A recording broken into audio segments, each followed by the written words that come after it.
Après avoir soigné les blessures et achevé les restes d'un jambonneau bien juteux, la compagnie monte un bivouac au coin d'un bosquet.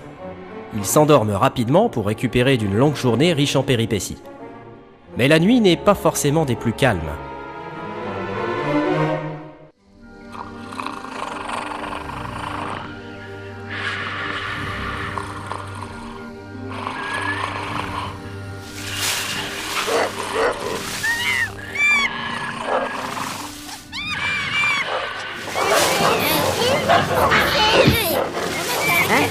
Quoi?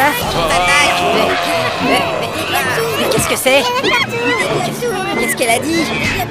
Je comprends rien de ce qu'elle raconte. C'est quoi ce bordel? Mais je ne sais pas où j'ai rangé mon arc. Ah, il faut s'organiser. J'ai retrouvé ma hache. Le nain va aider la magicienne. Hé, j'ai pas d'ordre à recevoir.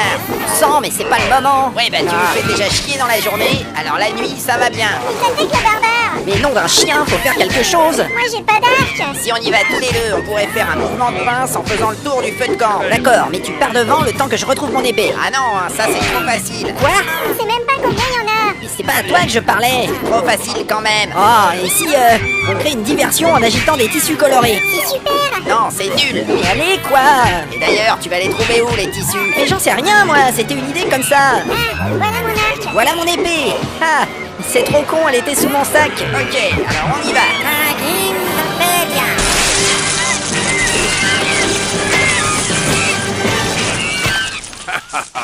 Hein? Je les ai eus. Mais qu'est-ce qui s'est passé? On les a massacrés. C'était quoi cette chose lumineuse? Un éclair en chaîne. Il était vachement réussi.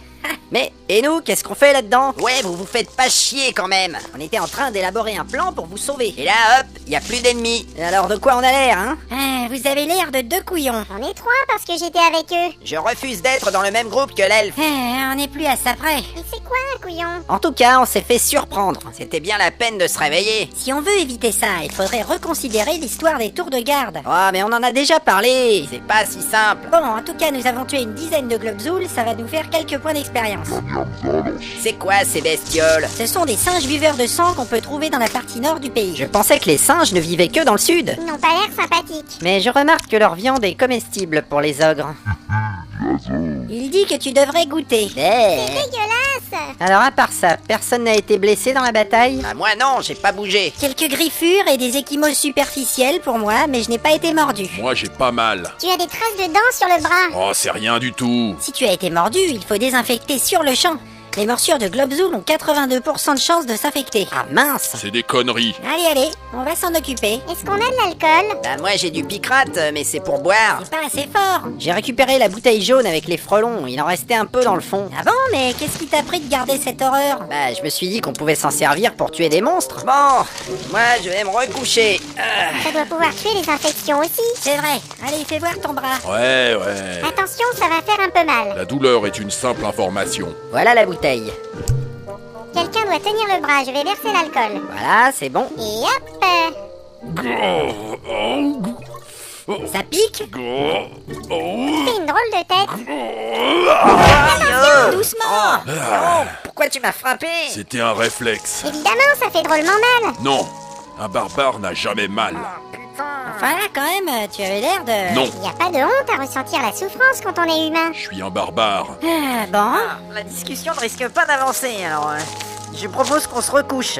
c'est ça, en attendant la prochaine attaque. Mais on ne va pas dormir au milieu des cadavres. Il faudrait nettoyer un peu, non? Bah, t'as qu'à le faire. Moi je dors. Il n'y aurait pas un chiffon pour mon nez, là? Oh. La nuit s'achève sans autre incident, dans les ronflements et les habituelles odeurs de pied. Après une grasse matinée plutôt longue, le groupe disposant d'une journée d'avance se dirige tranquillement vers Boulgourville. Une pluie violente se met à tomber. La magicienne propose alors de s'arrêter dans une étrange baraque en bois.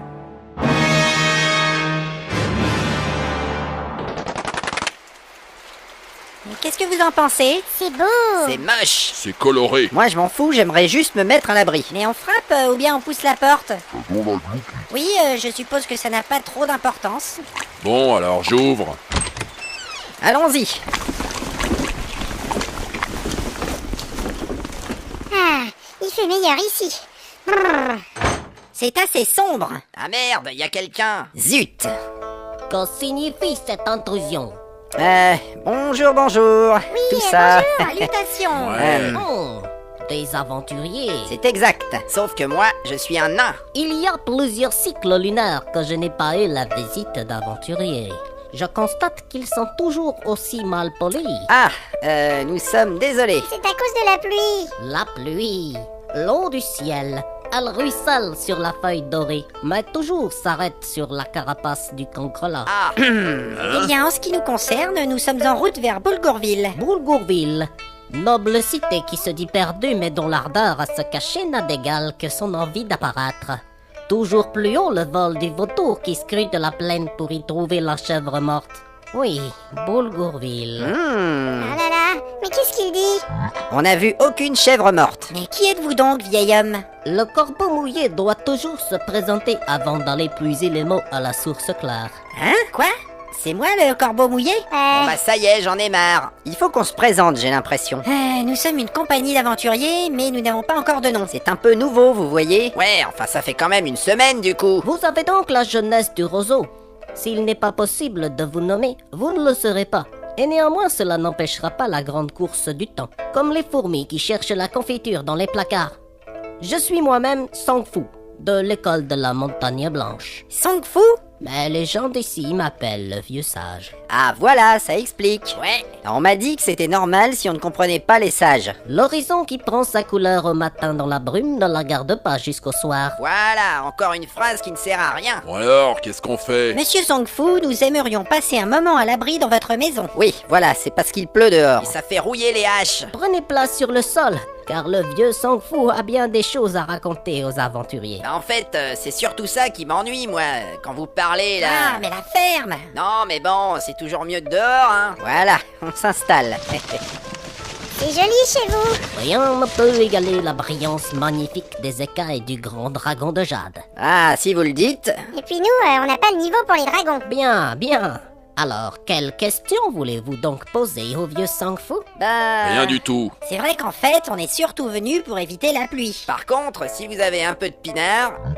Nombreux sont les jeunes loups qui ont traversé le monde pour chercher la connaissance du vieux Song-Fu. Il en est passé autant que les feuilles d'un grand boulorne. Ah, eh ben, c'est super ça. Ça vous fait des bonnes soirées. Maintenant que vous êtes sous mon toit, la vérité sur bien des mystères pourra vous être révélée. Non, non, ça va. Et sinon, pour le pinard... Mais vous voulez dire que vous pouvez répondre à des questions? Tel est le destin lumineux qui est le mien depuis l'avènement du grand trilobite. Le quoi? Ah, c'est chouette! Sauf qu'on ne va rien comprendre aux réponses. Ouais. Eh bien moi, j'aimerais savoir à quoi servent mes bracelets. En tout cas, ils ne donnent pas l'air intelligents. Ces bracelets en cuir d'Uruk sont enchantés par la méthode de Galdaz et donnent un bonus à la parade de plus de lors des combats rapprochés. Waouh. Incroyable! Eh ben, ils parlent normalement. Mais je ne fais jamais les combats rapprochés, je tire des flèches. Ceci est bien dommage pour une jeune fille à la poitrine si arrogante. Ah, c'est exactement ce qu'on lui a dit. En plus, elle vise n'importe comment. Mais non, c'est pas vrai. Bon, c'est mon tour. Faites comme bon vous semble. J'aimerais savoir pourquoi on n'arrive jamais à garder les aventuriers qui viennent se joindre à notre équipe. Ah, voilà une bonne question. Parce que c'est des gros nazes, voilà. Ouais. Eh oh, on ne vous a pas sonné. Laissez parler le sage. Alors, monsieur Tufong. Song-Fu est mon nom. Oui, d'accord, mais pour la question... Disons que, en cherchant dans une voie, on ne trouve rien dans une autre. Mais souvent, cela ne sert à rien d'autre qu'à s'oublier soi-même. Comment? Oh. Voilà. Mais je suis désolé, maître Futong, nous n'avons pas compris la réponse. Song-Fu, Que veut dire cette énigme? quand vous aurez compris le sens de mes mots, vous aurez également compris pourquoi vous êtes peut-être assez nombreux dans cette compagnie. Ah bah moi j'ai pas besoin de ça, hein. Je trouve qu'on est déjà trop nombreux. Mais tais-toi. Ouais, tu pourrais la fermer un peu? On pourrait ajouter des barbares dans l'équipe. Et moi, je peux poser une question? Cela m'emplit d'une joie sans limite. Alors voilà, quel est l'aboutissement final de la prophétie de la porte de Zaralbak? Parce que nous, on trimballe la dernière statuette depuis une semaine. Oh, Voilà. Mais moi j'en ai d'autres aussi dans mon sac. oh, ma joie s'évanouit à présent. Comment ça? Comme l'oiseau qui voit ses petits tombés de nid piétinés par les éléphants. Il m'est difficile de vous répondre sans avoir de pensée mélancolique. C'est un truc avec des piafs? Le désert de l'oubli recouvre à présent mon esprit, quand toute vie s'apprête à disparaître dans le grand néant par la faute de quelques ignorants. Hein? C'est votre réponse, ça? Hélas, Je dois maintenant mettre un terme à mon existence. Mais qu'est-ce que vous racontez? Oh, vous déconnez là. Et la réponse alors? Je n'ai su guider les hommes vers la sagesse. J'en ai marre. Mais, Maître Song Song! Le fantôme de l'échec se rit de moi. C'est pas la peine de faire cette tête. Non, sérieux, ça devient chiant! Adieu. Oh! Bon sang! Faites pas le con! Damned. J'hallucine! Il s'est ouvert le bide! Oh là là! Mais qu'est-ce que j'ai dit? Eh ben. Et lui, qu'est-ce qu'il a dit? Mais j'en sais rien! C'est ton boulot d'écouter les trucs des sages. Je n'ai pas vraiment écouté sur le coup, c'était bizarre! Moi j'ai écouté. Ah. Il a dit que des éléphants marchaient sur les oiseaux tombés du nid dans le désert du Mais néant. non, c'était pas ça. Non, c'était une histoire d'oiseaux ignorants avec des éléphants mélancoliques qui s'évanouissent avec les fantômes et toute la vie machin. Ah, c'est tout embrouillé! En tout cas, il y avait des éléphants. Je suis certaine qu'ils marchaient sur les nids d'oiseaux. Bon bah, on n'a pas eu la réponse, c'est malin. Et voilà, encore un vieil homme qui est mort à cause de nous. J'ai rien fait, moi. Ouais bah c'est bien la première fois. C'est la faute de la magicienne! Mais non! Et je me demande un truc. Ah ouais, vas-y. Vous croyez que ça donne des points d'expérience de faire suicider les gens?